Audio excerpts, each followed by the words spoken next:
नमस्कार, आप देख रहे हैं राजीव टाइम्स। आपके साथ मैं हूं आराधना नामदेव। रुक करेंगे खबरों की ओर, जहां इंदौर के देवगुराड़िया क्षेत्र में रात के समय फिर से तेंदुआ नजर आया, जिसकी तस्वीरें सीसीटीवी और सोशल मीडिया पर वायरल हो रही हैं।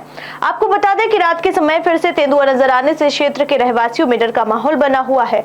इससे पहले भी वन विभाग की टीम ने यहाँ से एक तेंदुए का रेस्क्यू किया था, लेकिन हाल ही में दोबारा तेंदुओं के मूवमेंट देखने को मिले हैं और वन विभाग को सूचना मिलने के बाद सर्चिंग अभियान चलाया गया है, लेकिन तेंदुआ नहीं मिला। अधिकारियों का मानना है कि वह पास के राला मंडल जंगल में वापस लौट गया होगा। तो रुक करते अगली खबर की ओर, जहां सांसद शंकर लालवानी ने इंदौर में चल रहे विकास कार्यों की समीक्षा करते हुए अधिकारियों को सिंहस्थ को ध्यान में रखते हुए सभी कार्य तय समय सीमा में पूरे करने के निर्देश दिए हैं। आपको बता दें कि इंदौर को जल्द ही आईएसबीटी कॉमेडी बस स्टैंड और सीनियर सिटीजन बिल्डिंग की सौगात मिलने जा रही है। जहां आईएसबीटी कॉमेडी बस स्टैंड 11 मार्च को टेंडर जारी होगा। यहाँ 37 दुकानें, 32 ऑफिस और एक रेस्टोरेंट बनाया जाएगा। सीनियर सिटीजन बिल्डिंग 17 मार्च को टेंडर होगा, जिसमें 22 2 BHK और 10 1 BHK फ्लैट होंगे, जिससे उन बुजुर्गों को सहूलियत मिलेगी जिनके बच्चे बाहर रहते हैं।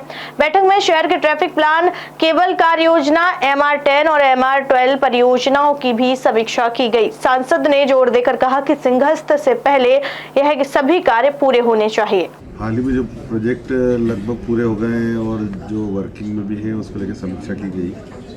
मुख्य थे कि लता मंगेशकर ऑडिटोरियम जो मध्य प्रदेश का सबसे बड़ा ऑडिटोरियम है और सबसे अच्छा ऑडिटोरियम है, उसको लेके आने वाले समय में हम किस प्रकार से चलाएंगे, उस पर चर्चा हुई।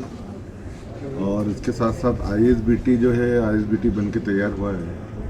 आने वाले दिनों में वहाँ से बसें चलने वाली है और उसको लेके भी चर्चा हुई कि जो ऑपरेटर रहेगा वो किस प्रकार से चलाएगा। हमारी मूल भावना जो है कि जनता को सुविधा अच्छी मिले, सुविधा अच्छी मिलने के साथ साथ बेहतर सर्विस हो, इकोनॉमिकल हो, इस बात को लेके चर्चा हुई। तीसरा विषय था सीनियर सिटीजन को लेके, जो 134 में जो बिल्डिंग बनी है उसमें जो सीनियर सिटीजन रहेंगे, उसको लेकर भी इंदौर विकास प्राधिकरण ने टेंडर किए हैं। सीनियर सिटीजन को अच्छी सर्विस मिले और इकोनॉमिकल सर्विस मिले, उसको लेके भी चर्चा हुई है। मुझे लगता है ये ऐसे तीनों प्रोजेक्ट हैं जो आम लोगों से जुड़े हुए हैं। एक कला और संस्कृति से, एक हमारा ट्रांसपोर्टेशन को लेकर है और एक सीनियर सिटीजन को है। और सीनियर्स को ध्यान में रखते हुए ये जो आईएसबीटी है बहुत ही महत्वपूर्ण है। इसके अलावा रीजनल जो मेट्रोपॉलिटन अथॉरिटी का काम चल रहा है और बहुत तेज़ी से काम इंदौर विकास प्राधिकरण ने करा है। आने वाले समय में सभी शहर के और उस रीजन में आने वाले सभी जनप्रतिनिधियों के साथ मुझे लगता है उस पर चर्चा होगी और वो चर्चा होने के बाद शासन स्तर पर जाएगा। मुझे लगता है शासन स्तर पर आगे कार्रवाई होगी। तो एक अच्छा प्लान बना है पूरे रीजन को डेवलपमेंट के हिसाब से। और ये आने वाले समय में जो GDP को हम डबल करना चाहते हैं, उसमें ये रीजनल प्लान बहुत मील का पत्थर साबित होगा, मुझे पूरा विश्वास है। AB रोड पे एलिवेटेड का एक पुराना मैसेज पेंडिंग काम है, उसको लेके भी चूँकि अभी BRTS माननीय न्यायालय में और माननीय मुख्यमंत्री जी के आदेश अनुसार हट रहा है, तो आने वाले समय में AB रोड पे क्या आवश्यक है, किस किस जंक्शन पे क्या होना चाहिए, उस पर भी प्रारंभिक चर्चा हुई है। लेकिन विस्तृत चर्चा हम सब जनप्रतिनिधि जब आने वाले समय में बैठेंगे, उसमें हम आगे चर्चा उसको करेंगे। केबल कार को लेकर सर्वे जो रूट हैं, उन्होंने 2 रूट निकाले हैं। केंद्र सरकार का नेशनल हाईवे उज्जैन में और वाराणसी में इसको बना रहा है। मुझे लगता है कि अगर सभी लोग, शासन अगर इसमें तय करता है कि ये केंद्र सरकार नेशनल हाईवे बनाए, तो शासन स्तर पर हम इसको केंद्र सरकार को भेजेंगे, क्योंकि केंद्र सरकार पहले ही 2 जगह काम कर रहा है। यातायात को लेकर जो ट्रैफिक जाम को लेकर समय समय पर बैठकें होती है, उसमें बेहतर यातायात कैसे हो, तो 11 चौराहों का सर्वे इंदौर विकास प्राधिकरण करा रहा है, जिसमें ट्रैफिक के समस्याओं को लेकर हम हल करने का प्रयास करेंगे। ये शॉर्ट टर्म ट्रैफिक हल है, क्योंकि चौराहा पहले से ही, उसको बेहतर कैसे करें वो है। आने वाले समय में MR10 जो हमारा टोल है, वो टोल तो समाप्त हो गया, वो जो ब्रिज है उस ब्रिज को डबल करना है, क्योंकि वो बॉटल नेक है ब्रिज, आपने देखा होगा MR10 की विड्थ है। और उसको लेके GAD को ड्राइंग जो थी वो रेलवे में गई थी, मुझे बताते खुशी है कि रेलवे ने उसको आज ओके किया है।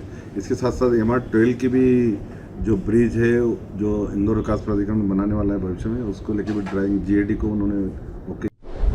रुक करते अगली खबर की ओर, जहां इंदौर शहर कांग्रेस कमेटी के कार्यवाहक अध्यक्ष देवेंद्र सिंह यादव और महामंत्री नितेश भारद्वाज ने प्रदेश सरकार पर लगातार कर्ज लेने का आरोप लगाया है। आपको बता दें कि उन्होंने कहा, मुख्यमंत्री मोहन यादव की सरकार ने बजट से पहले 6,000 करोड़ का कर्ज लिया है और पिछले 15 से 20 दिनों में यह दूसरी बार कर्ज लिया गया है। उन्होंने आरोप लगाया है कि GST और अन्य टैक्स बढ़ाकर सरकार जनता पर बोझ डाल रही है और महंगाई, भ्रष्टाचार और बेरोजगारी चरम पर है। कांग्रेस नेताओं ने नगर निगम के 150 करोड़ से ज्यादा फर्जी बिल घोटाले समेत कई अन्य घोटालों का जिक्र करते हुए सरकार की नीतियों पर सवाल उठाए हैं। पेश करने के पहले ही भारतीय जनता पार्टी के मुख्यमंत्री मोहन यादव जी की सरकार ने 6,000 करोड़ का फिर कर्जे ले लिया है। यह 15-20 दिन में दूसरी बार कर्जा लिया गया है। अभी तक भाजपा सरकार ने 47,000 करोड़ का कर्जा ले लिया है। आम जनता को कर्जे के बोझ से लाद दिया है। जहां हर चाहे खाने की चीज़ों हों उन पर भी GST लगाया गया है। वहीं कई टैक्स आम जनता पर बढ़ोतरी करके ठोक दिए गए हैं। आम जनता लगातार जो जनता पर बोझ लादा जा रहा है उससे आम जनता परेशान है। लगातार महंगाई, बेरोजगारी, भ्रष्टाचार का बोलबाला है। शासकीय कार्यालयों पर भ्रष्टाचार लगातार हो रहा है। चाहे खाद्य वस्तुओं हों, चाहे खाने वाली तेल की चीज़ें हों या तेल हो, इन पे लगातार बढ़ोतरी की जा रही है। साथ ही आम जनता के साथ जो लगातार यह महंगाई का बोझ लादा जा रहा है जिनसे आम जनता त्रस्त है। पूर्व में भी शिवराज सिंह जी की सरकार ने जो है कई कर्जा करोड़ लिया और आम जनता पर बोझ लाद दिया। मैं देवेंद्र सिंह यादव, इंदौर शहर कांग्रेस कमेटी कार्यवाहक अध्यक्ष, इंदौर। तो चलिए चलते अगली खबर की ओर, जहां इंदौर में डिप्टी कमिश्नर TDS ने हाल ही में TDS पर एक विशेष प्रशिक्षण कार्यक्रम आयोजित किया है। यह कार्यक्रम कलेक्टर कार्यालय में सभी अधिकारियों के लिए हुआ, जिसमें TDS दरें कटौती प्रक्रिया और इसके लाभ पर चर्चा की गई।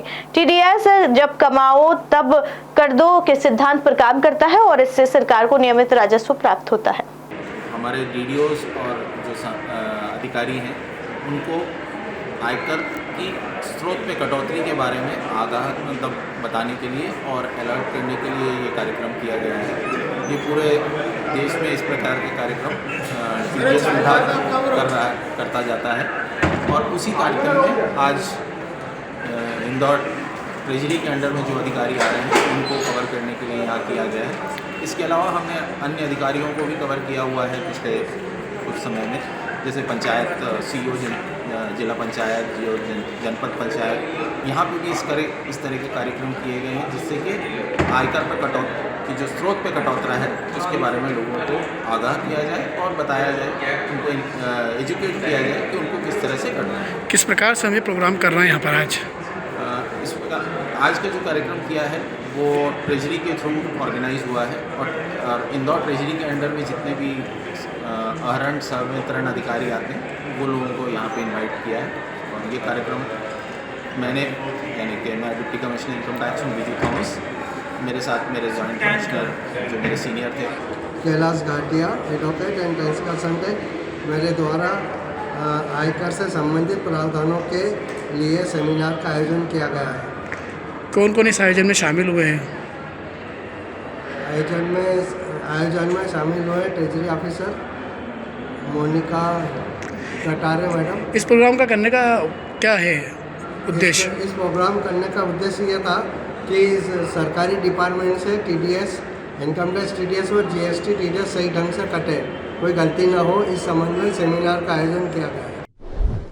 रुक करते अगली खबर की ओर, जहां इंदौर नगर निगम के जोन नंबर 10 वार्ड नंबर 39 की पार्षद रुबीना इकबाल खान पर अपने संपत्ति विवरण में गड़बड़ी का आरोप लगा है। आपको बता दें कि शिकायतकर्ता तबरेज मंसूरी ने आरोप लगाया कि रुबीना ने अपने मकानों के क्षेत्रफल को गलत बताया और बिजली कनेक्शन से जुड़ी जानकारी भी छिपाई।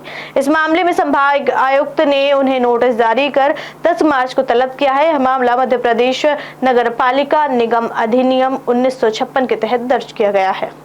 मामला ये है कि वर्ष 2002 में जो नगर पालिका निगम अधिनियम के निगम का जो निर्वाचन हुआ था, उस निर्वाचन में शपथ पत्र देना होता है। तो जोन 10 वार्ड 39 की पार्षद रुबीना इकबाल खान ने जो शपथ पत्र दिया है, उसमें आरटीआई के तहत जो जानकारियाँ निकाली गई है, उसमें तमाम जानकारियाँ, बहुत सारी जानकारी ऐसी जो गलत है।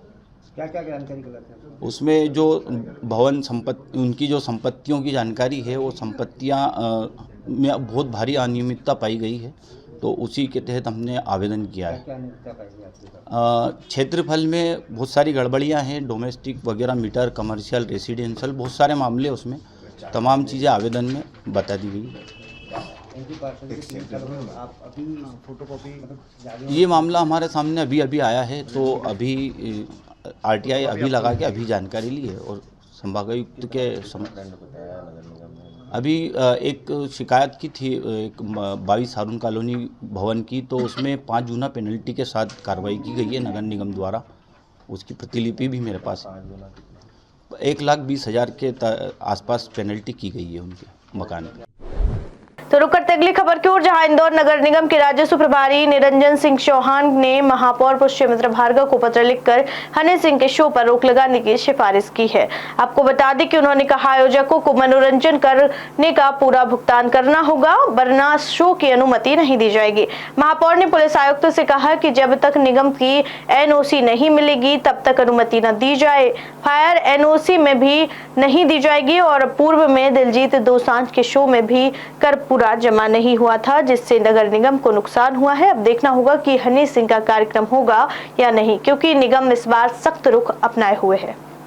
ये एक हमारे वहाँ 8 तारीख को अपने इंदौर में एक बड़ा आयोजन होने वाला है हनी सिंह संगीत नाइट, तो उसको लेके पूर्व में भी हमारे वहाँ इंदौर में इसी स्थान पे एक बड़ा कार्यक्रम हुआ था दिलजीत सिंह दोसांझ का।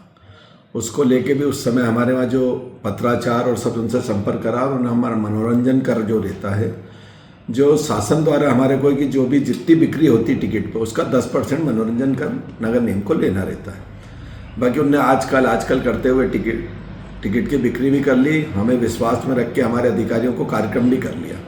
कार्यक्रम करने के बाद हम उनसे पत्राचार और ये करते रहे, तो उनके द्वारा आज तक हमारे को उसका पैसा नहीं दिया गया। तो उसी को देखते हुए मैंने आगे से ध्यान रखा कि सबसे पहले हम उनको पत्राचार भी करा, उनसे संपर्क भी करा, और उसी को लेके महापौर जी को भी एक पत्र मैंने कल लिखा है कि इतना बड़ा कार्यक्रम हो रहा है, तो इसका जितना टिकट का ऑनलाइन बिक्री हुई है उसका 10% हमारा मनोरंजन कर बनता है, वो हमको दिया जाए।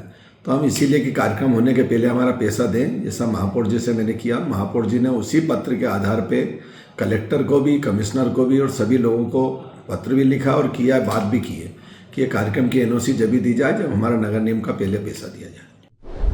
खबरों में फिलहाल इतना ही। देश दुनिया की तमाम खबरें देखने के लिए देखते रहिए राजीव टाइम्स। नमस्कार।